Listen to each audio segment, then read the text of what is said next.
Ladies and gentlemen, welcome back to the Gotham Chess Slow Run in the series. I am playing on an authorized account on chess.com. Starting at the 400 level, I'll be playing rapid games and trying to reach 2,000 or 2,200, explaining every step of the way. This is the first episode I'm uploading on my second, third, fourth, however many channels there are under the Gotham umbrella. Gotham games. Normally on this channel, I upload silly blitz games where I'm trash talking and generally tilted on my live streams. But starting with this episode, this is bonus slow run content.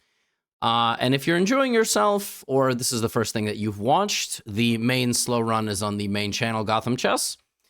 But this is bonus episode number 1. We are rated approximately 475, 480. We're going to try to get to 500. Yeah. I'm going to explain what I'm doing, okay? Our first game, we're playing with the white pieces. We're playing somebody rated 400, 480-ish. And I'm going to play a London. So we're going to learn a little bit about the London. This is the second most popular opening at beginner level because it's very easy. The point is you develop your dark squared bishop. It's difficult to stop this opening with the black pieces. And the next thing we do here is we set up a little pawn pyramid. This is the easiest way to play the London. Your horses go out here and here to defend each other, and then the bishop comes to d3. Now, as I've already said in the main channel, in case you missed it, the c-pawn going out, the knight going out in front of the c-pawn in queen's pawn games, d-pawn games, is bad. Generally speaking, this knight is not very good. It's poorly placed. Now, this move already gives us a ton of information. So instead of getting a traditional normal London, we're going to get a weird London. This is a weird move. Normally the knight is going here. But what black is trying to do is attack us with building blocks from this pawn. A lot of people like to get weird when they play the London.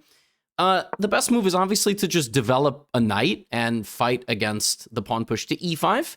But maybe black will play pawn to g5. This is actually all very decent, to be honest with you. You know, my opponent is pinning my knight to my queen here with the intention of then playing the move pawn to e5. I'm just going to develop in castle. Like, I'm going to block the pin so that my knight is mobile. Okay, they trade. Obviously, trading like this is good. And actually, black is going to achieve everything they want. Everything they want. So they got the perfect anti-London that they were trying to play for. Now, I can take this pawn, or I can just move my bishop back. A lot of you would take... I would actually argue taking, it's not like a mistake, but you don't have to. Like, we've been trading in the center a lot in the beginning of the game, but that's only when we are under attack.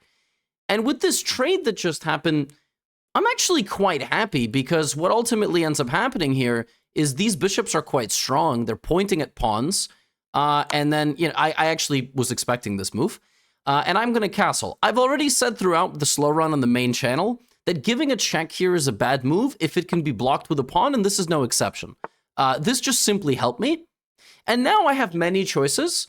I can play queen to b3, immediately going after some weaknesses. I can play queen to e2 check, but the simplest move, keep it simple, stupid. That applies even here. Black should now obviously develop the knight to e7, and now that they have not done that, it is my turn to start attacking. So first, I have shown this on the main channel quite a bit. Rook attacks a bear king standing in the middle of the board. This is generally not a good sign. Nah, my opponent moves the king. So that means that they can't castle now. Okay. So now, of course, if you're a beginner, bringing the knight out is probably the best move. And I do support that. But at this point of the game, you got to start bringing out your most heavy artillery. And this move attacks this and this. There actually is a really cool move, knight takes pawn, which I completely overlooked. that didn't quite work, but you know, it almost did. And now I can take the pawn on d5, right? So I can also take it with the bishop. So let's take with the bishop and let's see if my opponent takes this pawn and spots this tactic. Now, I'm not live streaming this, so they can't listen to my commentary. They didn't see this move. Now, what I'm about to show you is something called combinatory vision. I'm not even sure if combinatory is a word. Combination style play. Combinations. It is the next level up of tactical understanding. A 500 would not see this. I would be happy here if you were 500, if you played, if you saw that the bishop was hanging and you were like, well, I'm winning, so I can trade the bishop for the knight. I would be more than happy. Like, this is okay as far as I'm concerned. The bonus here would be if you could spot what happens now, which is the fact that when this pawn takes, the queen is hanging. That's very important to spot. It's how the board changes every time something is captured or moved. And then here, if you could spot, hey, maybe I bring my queen back and I keep my pawn defended and I attack that pawn, but always look for checks. This just so happens to be a 4 sequence where you win a bishop with incredible range of your queen. And by the way, all of this happened because my opponent didn't castle the king. These opportunities present themselves in all of your games. You just don't spot them. That's why you're rated 400, 300, 600, 900, 1200, 1800. All right? Even at 1800, 2000s are allowing you to do, oh no. Oh no. My opponent decided it wasn't good enough to hang a bishop.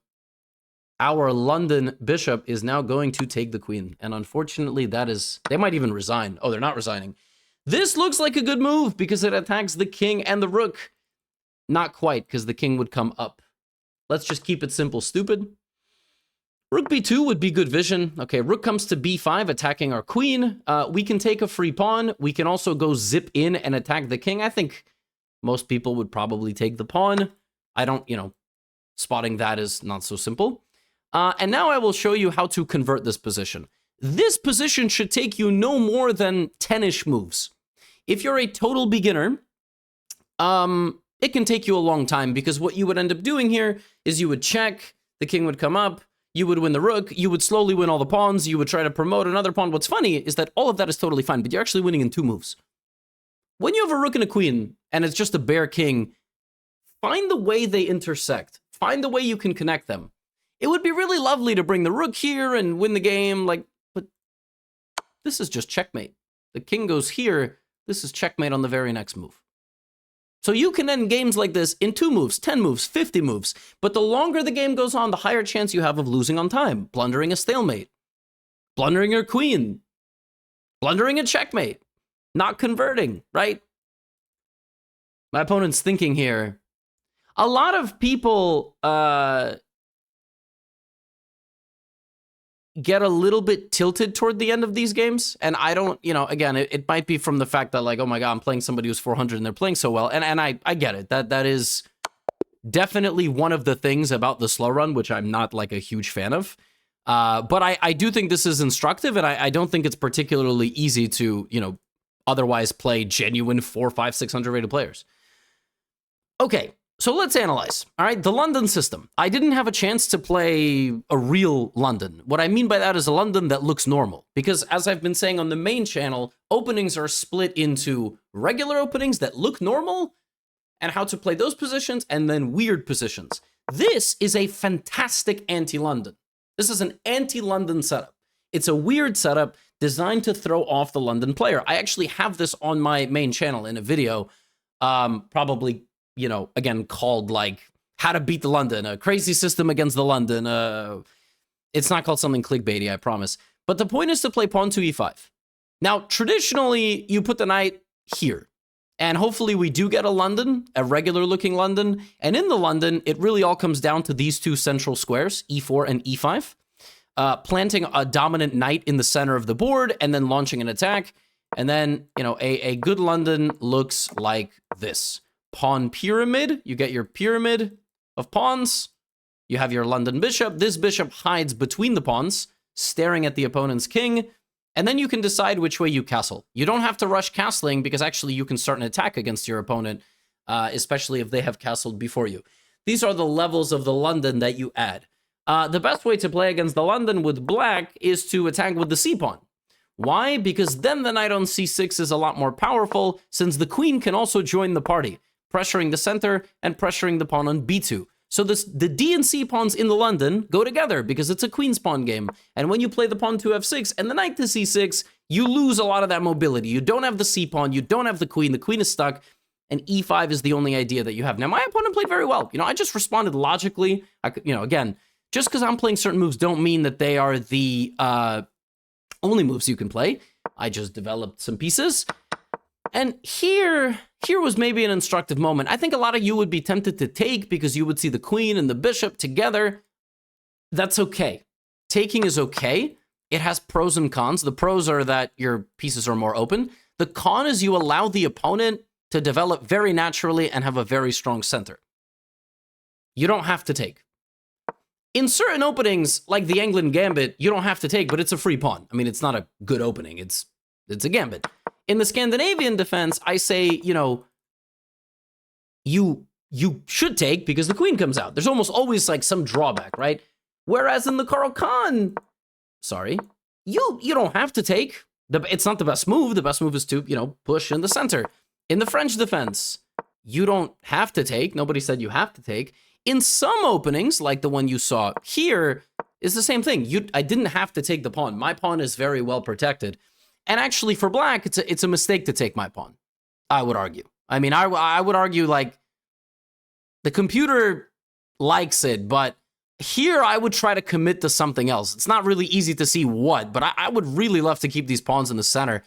The computer doesn't like this as much, but I think for beginners, it's almost better to, like, take space and then, you know, develop the pieces naturally. The computer doesn't like it because it wants to play pawn to c4, and it wants to immediately, you see, D and C together, you see? D and C together. Even if it's not quite the opening, D and C are always going together. But if you play like this, the advantage is gone. I mean, black just gets a very comfortable game, and my opponent actually played completely reasonably, but this position is too hard to handle. Just because it's the best move according to Stockfish, here what Stockfish wants black to do is to give a queen check and immediately castle the king, which is still following principles. But when you do this, look at the advantage. It's now 2. And then you go here, and before you know it, it's 3. So my opponent went from equal 0.5 to +3 in 3 moves by not following good opening principles.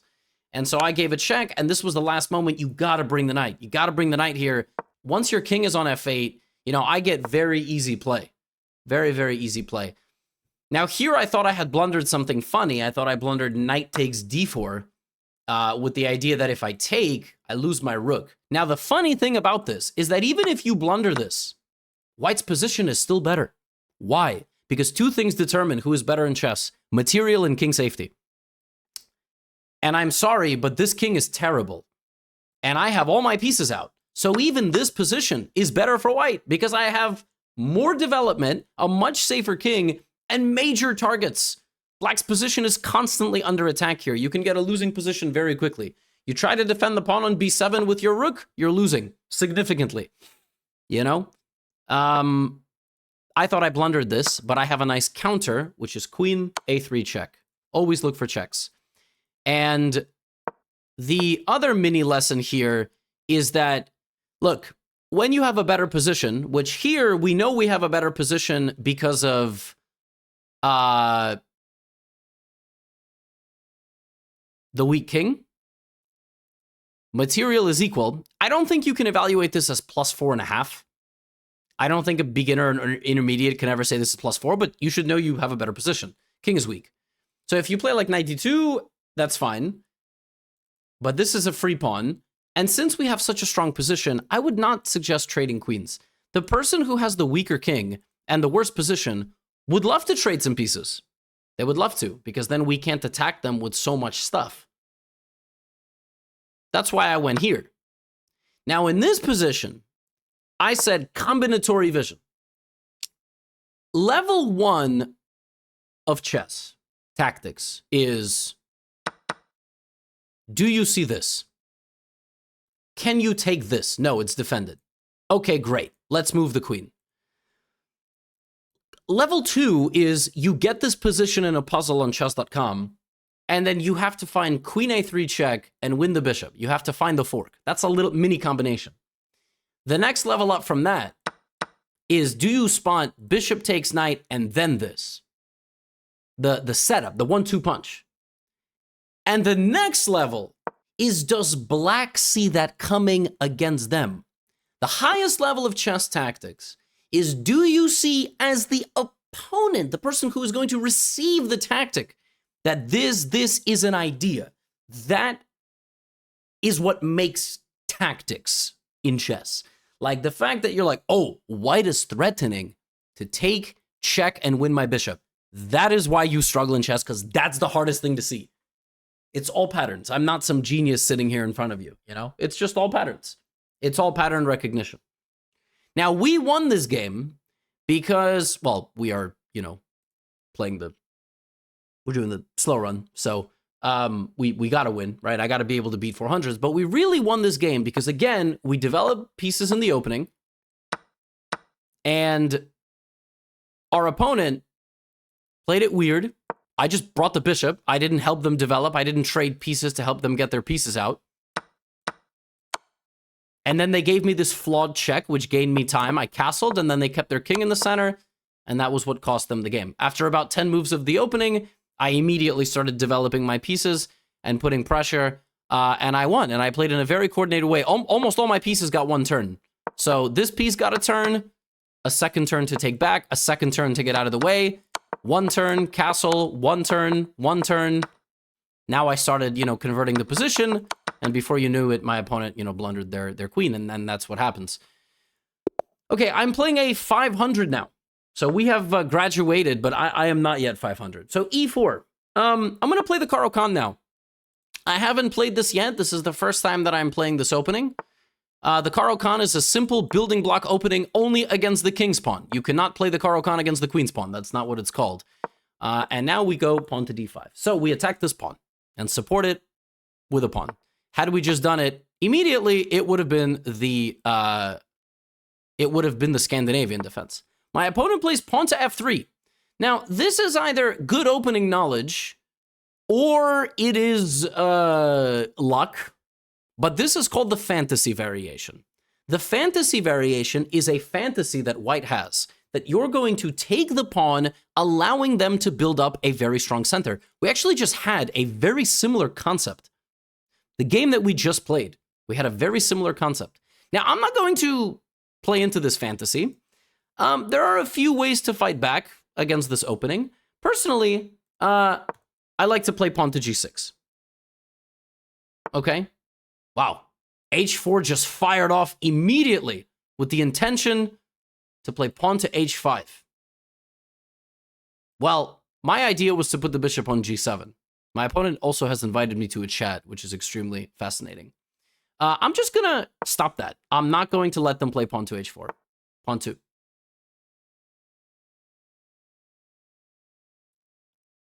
Okay. Something tells me this is, you know, this is not a real opening. So we're just going to keep developing. We're going to play good moves. We're going to be principled. This is a fianchetto. We have yet to do this in the slow run. So it looked like my opponent just did get lucky indeed. Wow, this is not good. And already we can start poking holes in this. So two things attack our center, but we are supporting it quite well. If I take this, I help them develop the bishop, but I do open my queen and my bishop to seeing the center. If I take this way, I help them like this. I can ignore it, but now that I've already set up a counterattack, I will take this pawn. My idea is that I am now threatening the pawn on d4 as well. You have to spot your opportunities. This is also following the principles that if your opponent plays extremely weird and you play good moves, you're going to have a chance to poke a hole in the balloon. This is already game over. White is already losing in 7 moves here because the rook is trapped. You just can't play this weird. It just doesn't work. Now, if you let them get away with it, they can play this weird, but now we have an extra rook. And the worst part for white is we're just going to go straight back. That's the power of the bishop. Like, it went to g7, it went to d4. You can take this. I don't care. You don't have to because your bishop's not under attack. Just take it. I mean, we're up a rook now. So we're up a rook. The opening was a success. Let's develop and castle. And as I've been saying throughout the slow run on the main channel, this is a very aggressive player, by the way, in case it's not clear. This person just throws everything forward. Everything, right? What I've been saying on the main channel is when you're up material, you have to use it. So we're going to move here. We're not going to hang anything in one move. That's the level 1 tactics. we're going to castle. This was free, but I'm trying to castle. And now we got to get the pieces out. If you don't use your material, what was the point of winning it? So I would like to play bishop out, knight out, get the rooks out, then start trading. We're going to have a very simple protocol here. All trades are good for us. So I can take this pawn, but let's just offer the bishop trade. All trades are good for us. Literally. Every single trade. Because we just have the same pieces, but I have an extra rook. Boom. Success. They're going to castle. When they castle, or play rook f1, when they castle attacking this weak pawn, we will protect it. Okay, this move doesn't really have a threat, so I'm going to develop my knight. Could I have taken? Sure, but let's just say we're 400 brain. Rook attacks pawn. A lot of you would just grab this pawn, forgetting that they're attacking your pawn.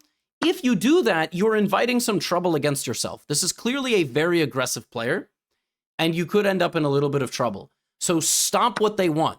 What I always like to tell my students, especially back in the day, is when there are so few pieces remaining on the board, like 3, you are completely responsible to make sure none of them can do anything bad to you. I see a fork.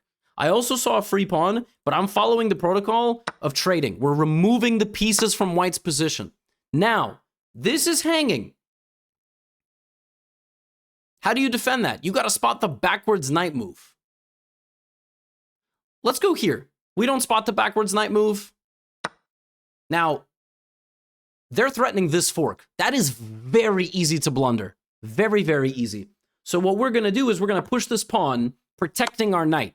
And they check us. Now we got to move our king. Generally, moving the king to the edge is a little safer. Maybe it doesn't feel so safe right now, but it's safe. One rook cannot checkmate a king. It's just not possible. That ends white's comeback effort because now we just have 2 extra rooks. That's not that actually white was playing quite well. Now look, I said in the previous game, you have a way you can win fast, you have a way you can win slow. If you're up 2 rooks, or a queen and a queen, or a queen and a rook against the king, just the king, ladder mate. By far the fastest way to win the game. But another nice way, make it as simple as possible. We give up the rook for the knight. White is left with a king and pawns. Now it's easy. Win the pawns. Win the pawns. You don't even have to win all of them. You can just make another queen. Now white has nothing. They cannot fight back. Can't fight back. I'm gonna take this pawn. They're gonna run the king forward. Good, good attempt, but we're gonna eat all the pawns. Eat this pawn. Only thing you gotta be careful about now, no stalemate. No stalemate. We ate all the pawns. We can win this pawn too. A lot of you would, so I'm gonna play it like that. Now we take this pawn, no stalemate. As long as the king has a legal move, we are in good shape. Also, if you just start absent-mindedly pushing all your pawns, it can get a little bit clunky. So let me show you a very organized way to do this. You would like to push your pawns and cut off the king. You're going to need your rook for that. I'm going to put the knight on the edge of the board. We're going to forget about the knight. Let's pretend we just have a game with no knight. Now we're going to bring our rook back. Why? Because we are cutting the king off. I don't care. We are cutting the king off. We're not letting the king get close. So the king can't cross over. And we're just going to promote.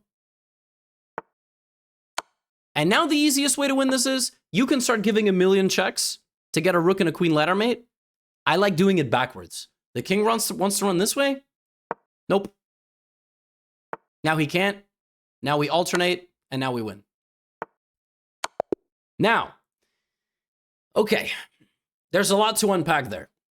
We ran into another player who, around 500, decided that they were just going to push all the pawns forward. That's how they were going to play the position.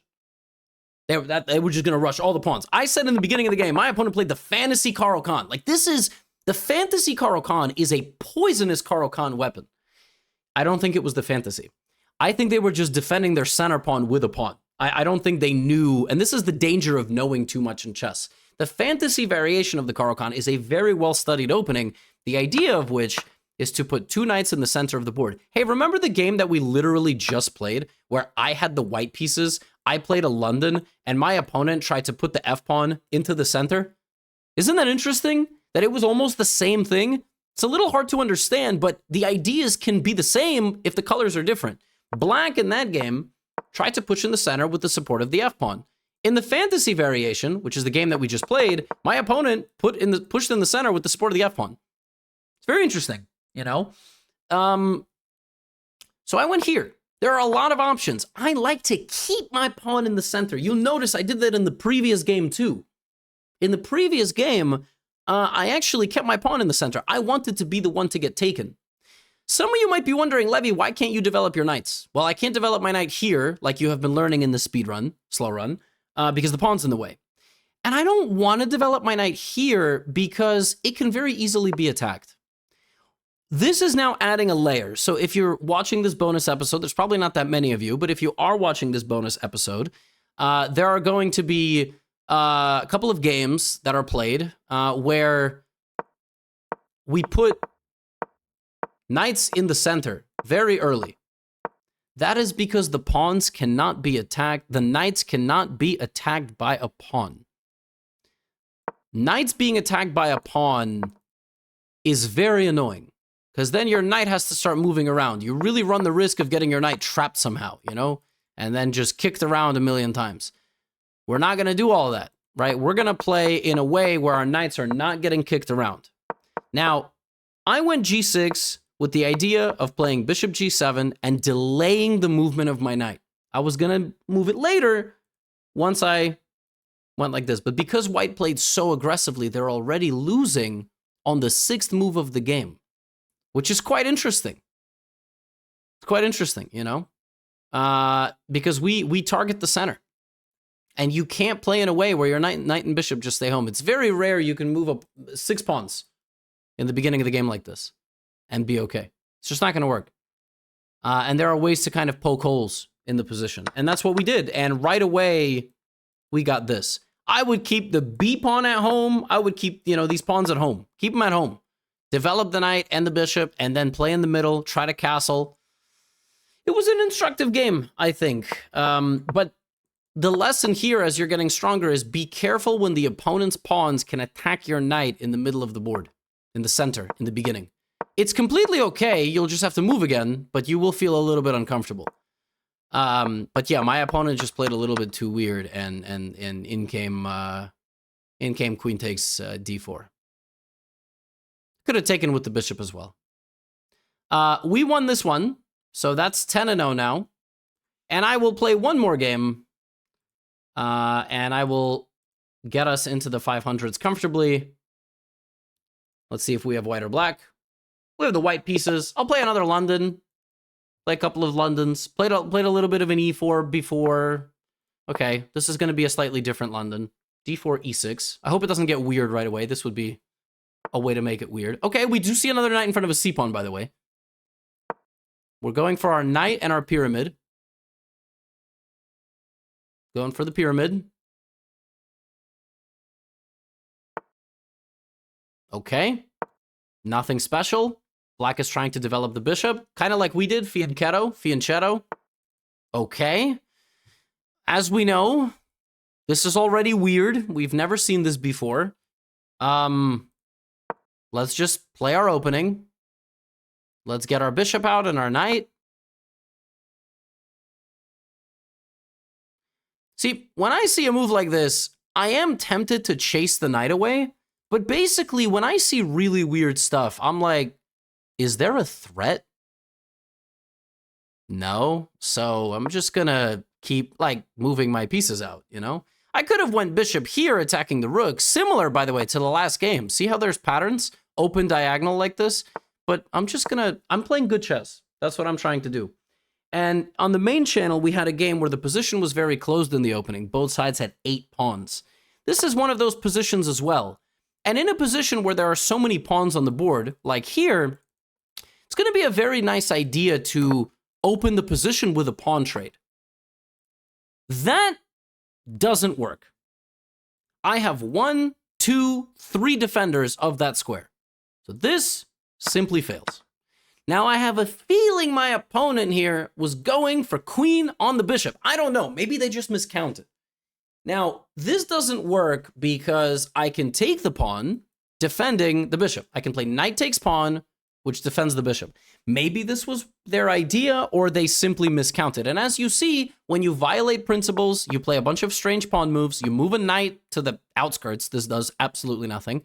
And then you slowly move another pawn. It's just not going to work. You can't play silly like this against the person that is following all the proper principles. Now, not only can I take with the knight, I can actually take with the bishop as well. Because if they take this, let's see if they spot it. That's the first thing.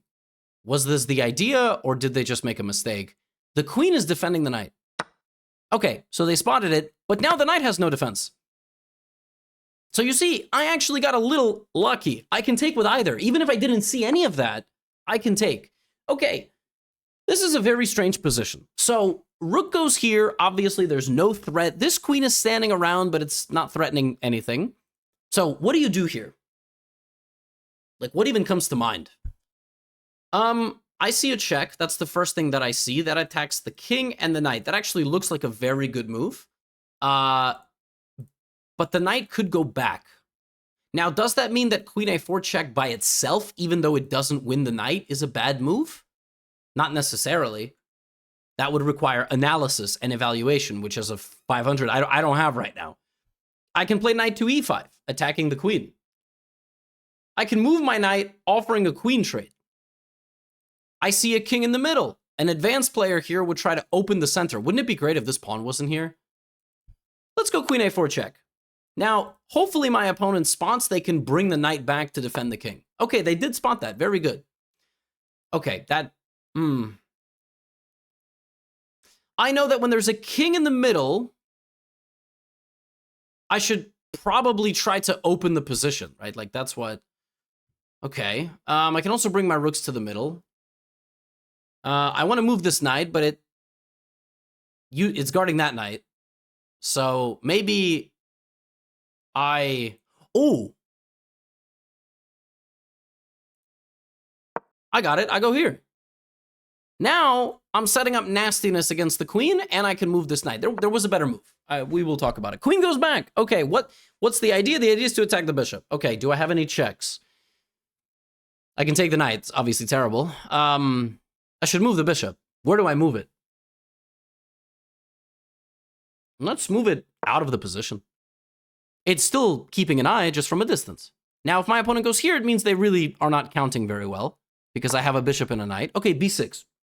My turn now, right? I put a rook here, I put a queen here. What if I play knight out to c4 with a double attack on the queen? And let's not forget, I have a queen right here, keeping an eye on the knight.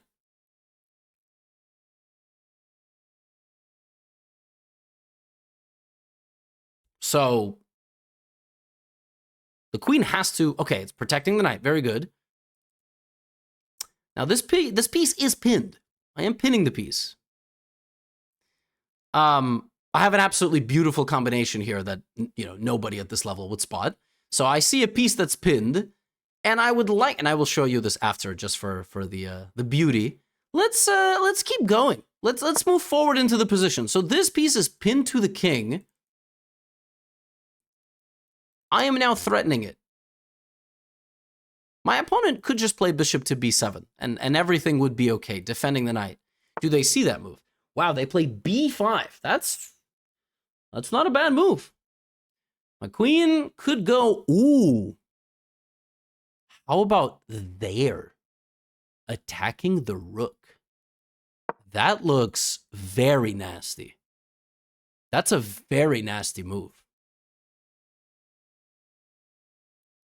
Ooh, I saw that, but I don't think a 500 would have seen before. So there's a lot of interesting tactics in this position, which are quite fascinating. Rook to g7.